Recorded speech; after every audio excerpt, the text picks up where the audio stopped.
so beautiful. Thank you very much. And just perfect for today's topic, let loose your inner fire. That was, even though it was so peaceful, the joy you clearly have playing. Thank you so much for sharing that with us. Yes. Good morning, everyone. So good to see your beautiful faces out there. This is, well, you know where you are. You're at Harmony Spiritual. Hopefully you know where you are. And last week, I talked about where do you stand?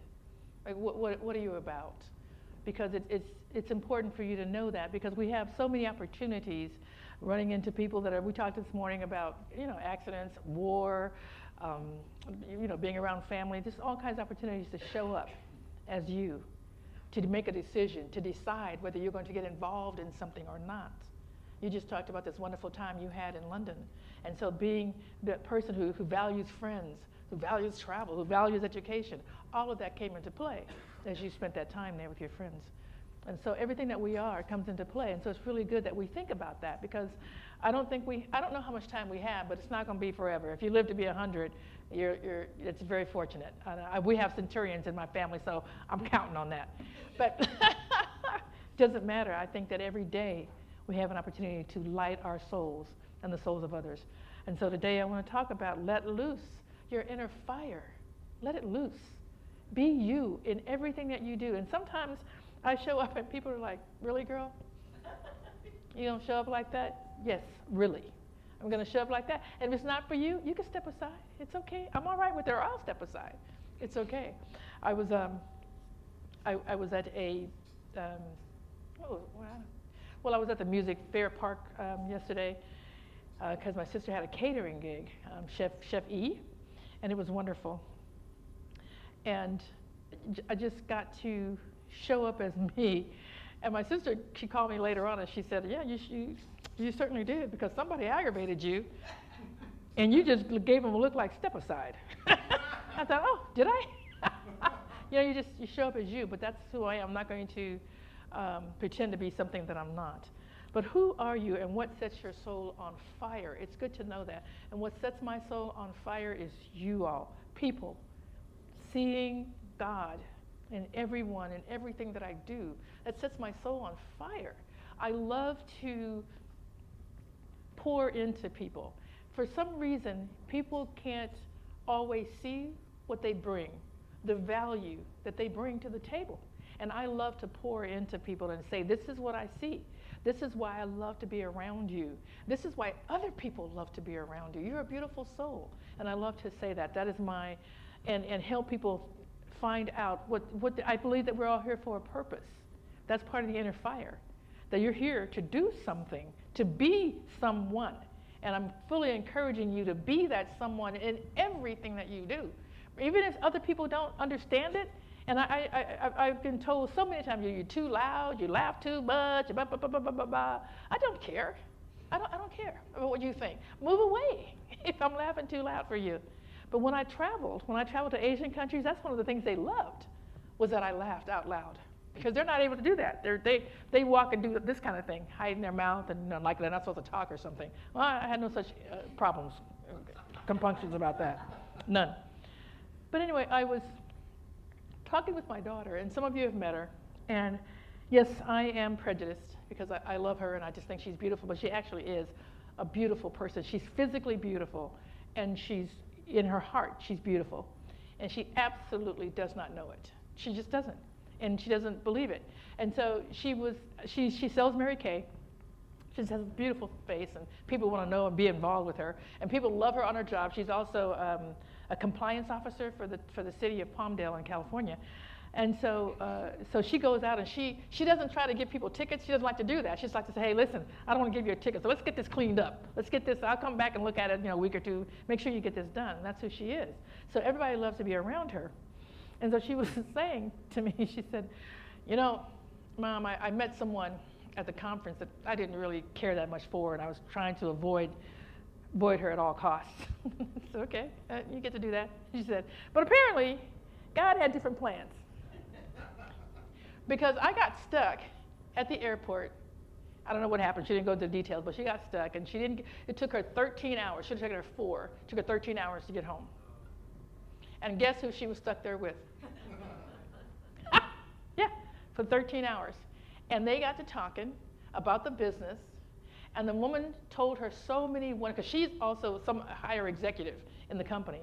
And she told her all kinds of wonderful little details about what she could do to improve her business to be more successful, because she said, you're already beautiful. You just need to understand how to bring people into the business with you and sell more. And so she told her all this. They talked for that whole time they were there. And she got home just so excited and on fire. So she's been calling all these people. She's been just doing all kinds of great things. This is what happens. Life happens, you show up, and what that woman did was, and what God said was, okay, what you asked for this business, and it's not going to necessarily go the way you think. You're not going to always be around people you automatically love.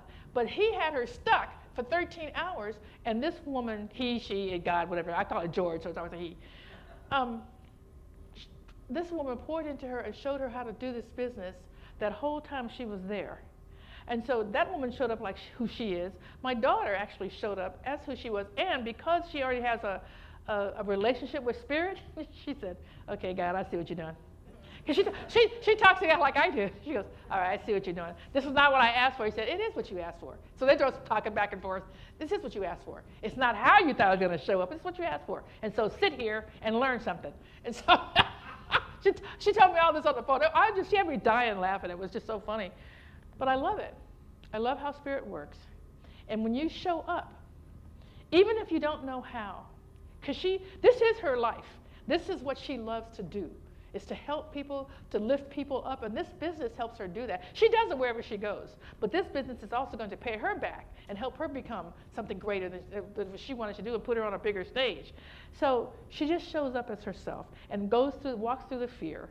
Because we don't know how that's supposed to show up. And we want it to show up in our comfort level. But it can't, because we're already where we can be in our comfort level. We have to get out of the comfort level to go someplace else, to go higher. And so showing up as you, I believe, I know, but I put it in a thing like I believe, but I actually know that each and every one of us are here for a reason. I can't do what you do. You can't do what I do. You're not supposed to. That's why we don't need to be envious of each other. No, nobody needs to be envious, because we're here to do what we're here to do. So I encourage you to do that, because that's where the fire is. The fire is in doing what you love to do, whether it's loving your spouse greatly, whether it's playing music, writing music, whether it's whatever it is, teaching, whatever it is, whatever sets your heart and your soul and your life on fire is what we're supposed to be doing. It's what we're here for. Why set your soul on fire? Because it's what brings you joy. It's what you're here to do. And whatever shows up, like my daughter, just being by somebody who she just did not want to be around, but then being stuck, she said, okay, all right. I see what you're saying to me, Spirit. It's not how I wanted it, but apparently it's how it's going to be. So, okay, I see you. Let's get it going. So these are clues into your life, into what you're supposed to be doing. As she sat there and just so enjoyed this woman and what she had to say, and the woman enjoyed her as well. So that's what happens. Everything turns into favor. Everything turns into what it is you're supposed to be doing if you're looking for it. If you're saying, I know I'm here for a reason. I know that you're trying to tell me something. What is it? What is it you want me to do? And it's not always the way you think it's going to show up. So just be open to how life shows up for you. How what it is you're supposed to do shows up, because it doesn't always show up the way you think it's going to, and you just keep on going anyway. So that's what you do. Pay attention to what brings you joy, what sets your soul on fire, what you could do 24/7 and never get tired, because it just makes you so happy. I mean, I get tired, but I wake up, go to bed, I fall into bed, because I have to, because my body said, all right, girl, we're done. We're done for the day. And then wake up ready to do something else, to hear something else, to know something else, because I know who I am. I know who you are. And we're here to keep assuring each other that this is who you are. This is who you are. You are a child of God. You are spirit incarnate. You're here to do something. And if you're doing that, that's great. Keep doing it. Keep doing it. I'm not saying you're not doing it. I'm saying you're exactly right to be doing what you love, because that is the clue to what life's supposed to be about. So my sister, Chef E, she always liked cooking. I never did. I'm doing more now. My friend Barb, I don't know why was I sick or something? You came to my house to do something, and she left. She said, "Did you leave me a note or just tell me later?" I mean, she said, both. Okay, both. She said, for a person who doesn't cook, you sure have a lot of stuff to cook with. That's just in case. I have it there just in case. Right? Just in case I get in the mood to cook. But anyway, so I never liked it. And I started, and here's why I didn't like it. This is just a side story. Why I didn't like it, because I felt like it was one of those things that women were supposed to do. And I rebelled against that kind of stuff. I'm not doing any women stuff. I am going to be a peace officer. I'm going to be a gang coordinator. I'm going to be all the stuff that women don't do. Fine. Obviously, that's not true, because I'm a woman and I did it, so that didn't make any sense. But anyway, so I didn't like cooking. My sister always did. My sister is Essie is some of you probably met her. She's like a scientist in that she can taste something and knows what's in it. She goes, oh, no, this is, nope, needs to have that. She's always doing that. This needs to have more of something else. I don't even know some of these things she's talking about. And her food is delicious. So she just started cooking for the family. And then just everybody said, well, Essie, are you going to make this? Are you going to make that when you come? So everybody started to order stuff. And then right? And then her friends are starting to say, hey, can you make some? So now she's a caterer. And that's what she does. And we were at, like I said, at Fair Park.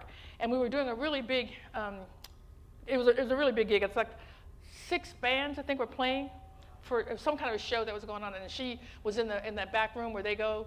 And so we were serving them dinner or whenever they wanted something to eat. And so I told her, we've been talking about it, and I believe, what am I? I'm just a big sister. What do I know? But I think this is what she should be doing for her life. Like, this is the business, because it brings her so much. Not only does it bring her joy, it actually brings the whole family joy, because she incorporates us in the business. So it's like a family night. When we go to serve people and we're cooking food or we're serving food, we're just back there having a great time, and we're joking with the people that are coming in the line. It just ends up being a great night. And so pouring into her. This is about pouring into her. And I said, why don't you do this full time? She had 3 jobs yesterday, by the way. 3 jobs. We had that big job that she incorporated the family to go with her to help her serve these band members. Then she had another job that she said, I can do it, I can make the food, but I can't serve it, so you'll have to come pick it up. So the people go, yeah, we'll pick it up. We'll serve ourselves. We'll pick it up. And then the other one, she said, it was her daughter, and she said, listen, you got to take this out to the place where it was and drop it off for me. So she had her daughter. So she made all that food and had everybody drop. So it just in one day, she's got work all the time. And so I said, this is what you should be doing. This is you love it. We love to be around you. People love your food. It's a spiritual experience. Any of you have? In fact, she sent some food for you guys here today. Oh yeah. So there's chicken, there's green beans, there's all kinds of stuff. Peach cobbler. So so it's great. So she sent that to you guys. Anyway, I said, why don't you just do this full time? That you could be at home, you could be with your drink, you could do all kinds of stuff. Her paradigm about work, she's been working for Verizon. She was I don't know what she went to school for, but anyway, she's been working for Verizon, I think, for 20, 25 years. And she said, I don't want to give up that retirement. Okay. So here's one thing. What makes you think you have to give it up? Maybe you retire earlier. Doesn't mean you have to let go of 20. You've worked 25 years. You haven't even explored what you could possibly do with that. If they know that you want to leave, perhaps they'll let you work more from home or work part-time, any number of things. But the paradigm that she has is that you work for 30 years or whatever the end of the thing is, and then you have a life. But you already have a life. This Verizon is actually impacting the real life that you want. Now, again, as I've said to you before, and I'll say it again, but I don't take my own advice, you can't tell someone something they're not asking you for, right? So she wasn't asking me for that, so it was going one out the other. But I'm the big sister. I don't care. I'm going to tell you. I'm going to keep on telling you. I've been telling her, and I'm going to keep on telling her. I told her about going to Emerson and taking some classes, and she, no, because you're going to go to hell because, you're not a Baptist, whatever. Okay. She really believed it. I mean, she was afraid. She was afraid for me. But she finally, after all these years we're talking, she finally went, and she loved it. And she said, thank you so much, because now I actually know how to pray. And now my prayers are actually coming true. They're working. So I'm a big sister. I won't tell you what you need to know, whether you want me to tell you or not. That's what happens. Because that's my inner fire. When I just started, I said mine is to pour into people, whether you want me to or not, because at some point you'll hear it. At some point you'll be ready. I don't know what the point is, so I'm going to keep on talking. That's mine to do. What is yours to do? I'm here today pouring into you because I know you're here because you want to know things. How do I have the great life? What's missing? It doesn't stop. It's not just for, we think when we're young, we got to get everything done. By the time we're 25, 30, we're going to be rich. We're going to have, no, hopefully, you're going to be living, you're going to be a centurion. So life doesn't stop at 30, 40, 50, or 60. There's always new stuff happening. There's always new things for you that excite you. And we get to do that. We get to say, what's next? What's next? What is the inner fire now? And we don't have to continue on with the thing that excited us before, because things come and go. I was in Asia doing music. I loved it. For 5 years, I have no intention of doing it again. Not just going to, I love doing music here. I don't want to have a band. I don't want to do it anymore. But I loved it. I asked Spirit for it. I loved it. That time has come and gone. That's okay. It's come and gone. It was beautiful. It's not happening right now. Things come and they go. So what I'm asking you to do is stay lit up. Keep your fire going. Whatever is calling you, that's how you know what the fire is. You don't have to say, oh, well, that's not me. I'm too old. I've done this before. I'm good at this over here. Yes. And Spirit has all kinds of gifts to give you. Just because you were good at that doesn't mean you can't be good at that. How come you can't be? Why is it either or? Why is it not good and? Good and. Good and. Why is it good or? It's not. It's good and. It's good and. So I'm just inviting you to just stay on fire. You're already on fire. What you don't know is just to recognize it. Just to recognize what your life is trying to tell you. So let loose your inner fire by doing what you love. If you're already doing that, you're on fire. You know what I'm talking about. You're already on fire. So you're not doing anything different if you're already there. I'm just saying, if you're not, just be filled with joy on this ride. We don't know how long this ride is going to last. And I actually believe that we have reincarnation. I feel like there's too much to happen in one lifetime. There's so much to know and so much to learn. I don't see how we can get it done in one lifetime. But I won't know one life from another. You know what I mean? This is the life that I have now. And I won't be aware that I came from this life to that life. I don't know. So I'm living this life fully. I feel like whatever we do impacts what we know as we go into the next life. I think we're here to learn something, to experience this life. And we take that. You know how we say, we meet someone and we'll say something like, that's an old soul. We say it all the time. It's an old soul. Or it's a new soul. You just got here. Because you don't know anything. Right? But we talk to old souls and we know that they're old souls. That's what that means. We feel like they've been here before. They know a few things. So I'm going to be an old soul. I'm going to be coming back. But in the meantime, while I am here, while you are here, live on fire. Live with all the love you have and give it out. You don't keep love. You don't keep it in here. You love yourself, yes, of course, but you let that love of self go out and love everyone else, no matter how they're showing up. Sometimes we look at people and go, well, they're not so lovable. Yes, they are. Then in fact, the ones that aren't so lovable are the ones that need your love the most. So just give it to them. You're being a lovable person. You're being a good person. All the great things that you are is not dependent on someone else loving you. It's not dependent on that. It's only dependent on you loving yourself and knowing God. That's all it's dependent upon. So you get to love people that aren't lovable. Do it for you. They'll get something from it, but you're not doing it for them. You're doing it because it's you. And you know what love does. You know what love does. It's powerful. And if you can love, then do that. I want to give you this quote. Fire is the voice of God speaking in tongues. It is the liberator of water slipping the earthly bonds. It is the memory of stone being released to the heavens. It is the mother of the earth, born of desire. Fire is the seducer of wind, dancing in abandon for its beloved. Fire is the illuminator, the protector, and the giver of all life. So live on fire. Live on fire. And so it is. We are meant to live our lives on fire from the inside out. So when we let love lead, that's how we live on fire, from the inside out. Just let love lead. It'll lead you right down the right path. So it is.